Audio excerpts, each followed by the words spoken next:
नमस्कार और आप सभी का स्वागत है मेरे YouTube चैनल पर।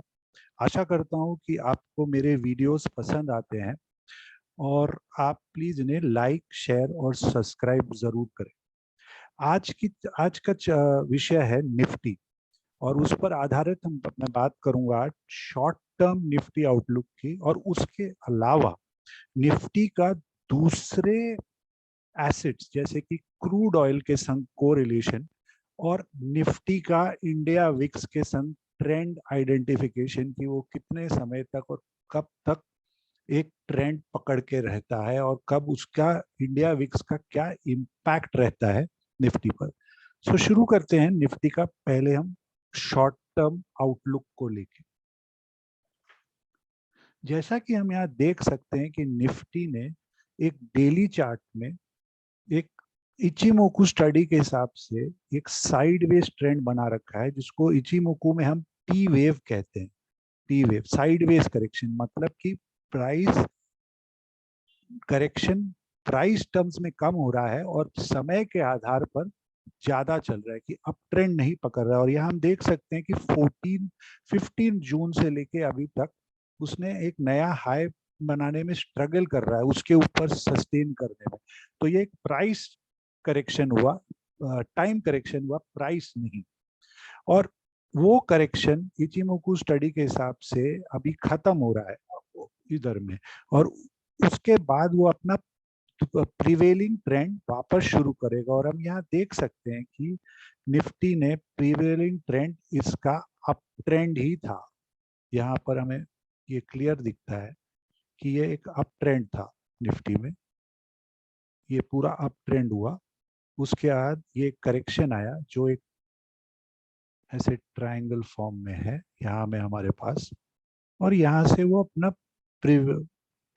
प्रीवियस ट्रेंड वापस शुरू कर देगा जो है upward. Up up trend, correction, up trend.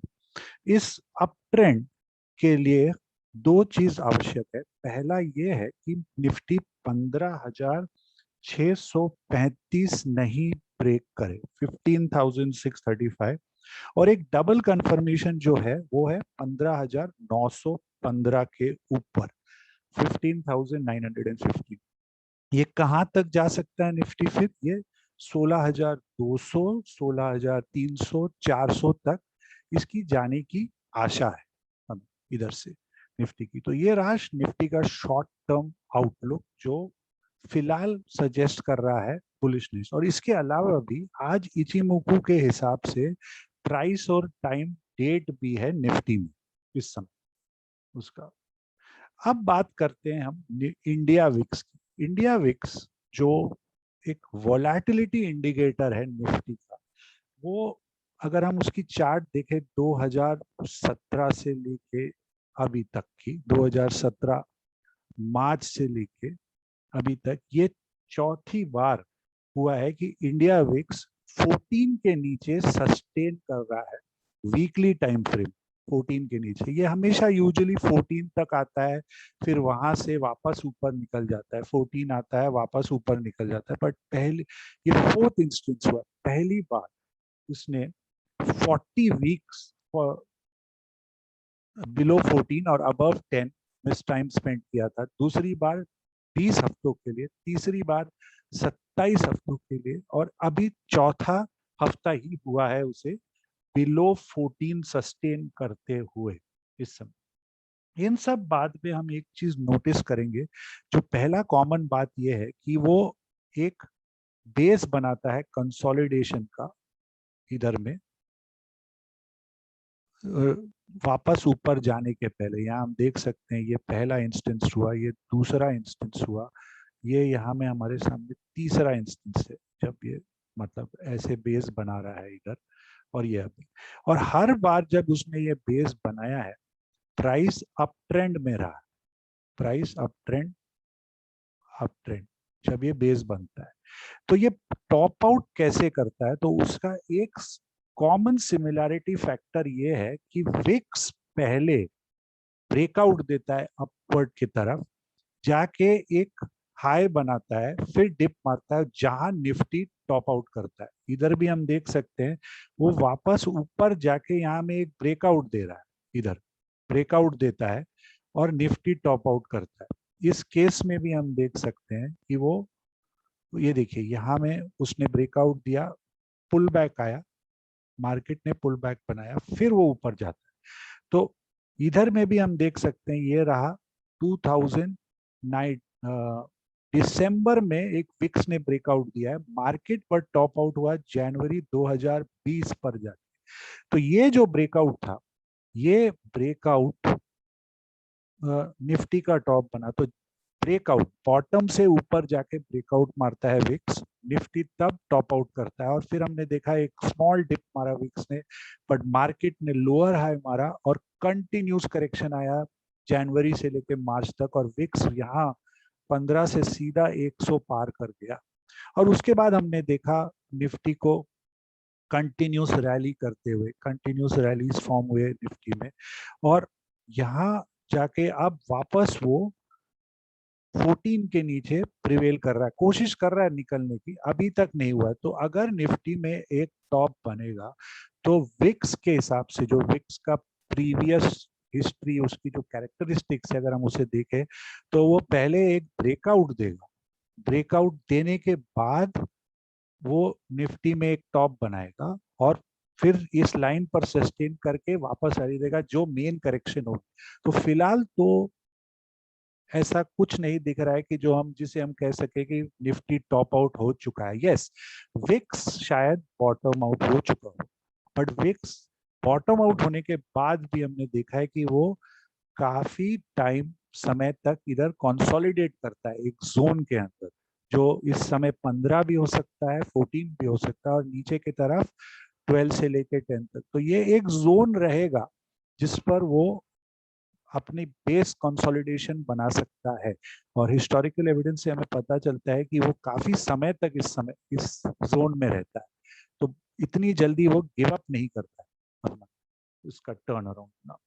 और अंत में मैं बात करना चाहूंगा निफ्टी का दूसरे फाइनेंशियल एसेट्स के संग कोरिलेशन कैसा रहता है। तो सबसे जो स्ट्रॉन्ग कोरिलेशन निफ्टी का है वो है हमारा क्रूड ऑयल के संग निफ्टी का, जो हम यहाँ देख सकते हैं क्रूड ऑयल।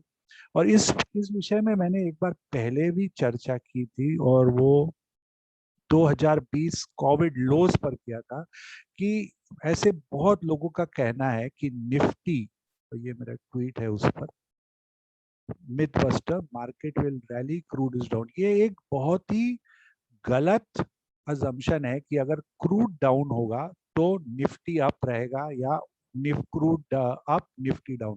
इनफैक्ट एकदम उल्टा होता है उसका, क्योंकि क्रूड एक बैरोमीटर है इंडस्ट्रियल ग्रोथ का। अगर क्रूड अप मतलब डिमांड है मार्केट में, और अगर क्रूड डाउन मतलब डिमांड नहीं है, मतलब इंडस्ट्री वीक होते हैं। तो क्रूड डायरेक्शन डिसाइड करता है, या आप बोल सकते हो कि निफ्टी क्रूड को फॉलो करता है। और ये अब 1992 से, जब से एनएससी निफ्टी लिस्टिंग हुई थी, तब से हम देख सकते हैं कि क्रूड अप तो निफ्टी अप, क्रूड डाउन तो मार्केट डाउन। हर टाइम, हर समय हमने देखा है कि जब क्रूड में एक स्ट्रॉन्ग रैली आई है, ये रहा 2002 से लेकर सब प्राइम हाई तक, और ये रहा निफ्टी का आउट परफॉर्मेंस। फिर उसके बाद सब प्राइम करेक्शन, क्रूड में करेक्शन, फिर क्रूड में रैली, निफ्टी में रैली, और कंटिन्यूसली कंटिन्यूसली ऐसा सिर्फ एक ही बार ऐसा हुआ है कि क्रूड ने साइडवेज ट्रेंड बना रखा था, ये रहा, पर निफ्टी ने न्यू हाई बनाया। वो है 2018 से लेके 2020 की हाई तक, जब क्रूड का डायरेक्शन ऑपोजिट था और निफ्टी का। और उस समय हमने ये भी देखा था कि 2018 long term gains, capital gains, tax से लेके 2020 तक के रैली तक select large cap Nifty stocks ने एक्टिव पार्टिसिपेशन दिया था। कुछ मिला के 10-14 स्टॉक्स थे जिनमें न्यू हाई बने थे, बाकी पूरा मार्केट लोअर हाई बना था। तो एक वो समय था जिसमें मार्केट कंप्लीटली एक अलग डायरेक्शन में था, और निफ्टी लार्ज कैप वेटेज एक अलग डायरेक्शन में चल रहा था। उसके बाद हमने देखा कि निफ्टी कैसे करेक्ट हुआ, क्रूड कैसे करेक्ट हुआ कोविड ब्रेकआउट पर, और ये कोविड लो, और उसके बाद हम देख रहे हैं जब क्रूड में जो रैली आई है और वो निफ्टी की रैली से एकदम कोइंसाइड है, माना हम साथ साथ चल रहे हैं कंटिन्यूसली। और क्रूड का अगर हम मंथली चार्ट देखेंगे तो क्रूड इस समय मंथली ब्रेकआउट दे चुका है, मंथली ब्रेकआउट क्रूड में, जिसका रेजिस्टेंस अभी 85 से लेके 90 के जोन में आता है। ये ब्रेकआउट हो गया, ये अपर ट्रेंड लाइन जो है उस समय इसमें बहुत सॉलिड सपोर्ट है 68 और 65 जोन में, 60-65 जोन पर बहुत स्ट्रॉन्ग सपोर्ट है इस समय। शॉर्ट टर्म क्रूड इधर उधर और निफ्टी का कोरिलेशन दूसरी बात होगा, बट अगर हम मीडियम टू लॉन्ग टर्म देखने जाएंगे तो क्रूड इस समय टॉप के पास नहीं दिख रहा है। क्रूड में अभी भी बहुत पोटेंशियल है अप होने की, और साथ में निफ्टी का डायरेक्शन नहीं रहेगा। शॉर्ट टर्म स्विंग्स निफ्टी में चलते रहेंगे इधर उधर, वो जैसे ये हुआ था, बट ओवरऑल पिक्चर हम देख सकते हैं कि निफ्टी का सॉलिड अप ट्रेंड में है। और एक और शॉर्ट टर्म में अगर आप देखेंगे इचिमोकू स्टडी के हिसाब से, वो ये है कि उसने अभी तक ये जो अपने अप्रैल लो से जो उसने एक रैली रिज्यूम की थी निफ्टी ने, जो अपना फरवरी का करेक्शन हुआ था, उसके बाद से लेके मई से लेके अभी तक ये पूरे डायरेक्शन में उसने इचिमोकू स्टडी का किजुनिया जो बेस लाइन होता है उसको एक बार भी तोड़ा नहीं था। इनफैक्ट ये पहली बार वो इतने क्लोज आया है उस लाइन को टेस्ट करने का। ये बहुत ही स्ट्रॉन्ग सपोर्ट माना जाता है स्टडी के हिसाब से, और हम इसको अगर पहले भी देखेंगे तो ये हमेशा सपोर्ट करते आ रहा है, उसको करते आ रहा है। यहाँ में एक दिन उसके नीचे फिर संभल लिया, फिर ये करेक्शन आया और ये अप ट्रेंड। उसके अलावा अगर हम पीछे भी जाएंगे तो ये कंटिन्यूस सपोर्ट लाइन रहा है निफ्टी का, और उसको मैनेज करते आ रहा है। हर बार उधर आया है, अगर कोई करेक्शन हुआ है तो उस करेक्शन को निफ्टी ने बहुत अच्छी तरीके से इस लेवल को सपोर्ट दे के स्टार्ट किया है। तो अंत में यह है कि निफ्टी इस समय ठीक ट्रेंड है। ये एक छोटा करेक्शन चल रहा है जो अच्छा होता है मार्केट के लिए, स्मॉल स्मॉल करेक्शन, छोटे छोटे करेक्शन, ताकि हम सेक्टर शफल कर सके, हमें अपॉर्चुनिटी मिल रही है बार बार अच्छे स्टॉक्स को खरीदने की। तो उसको लेके कि फिलहाल हम 16,200 300 400 की तरफ ही जाएंगे अगर 16,600 का लेवल निफ्टी संभाल सके इस समय। तो कृपया इस सिर्फ डिस्क्लेमर, कृपया इस वीडियो के आधार पर सिर्फ अपनी डिसीजन न ले, अपना स्टडी खुद भी करें, और कोई किसी फाइनेंशियल एक्सपर्ट की राय भी जरूर ले सकते हैं। और अंत में अगर आपको ये वीडियो पसंद आया हो तो प्लीज लाइक, शेयर और सब्सक्राइब जरूर करें। धन्यवाद।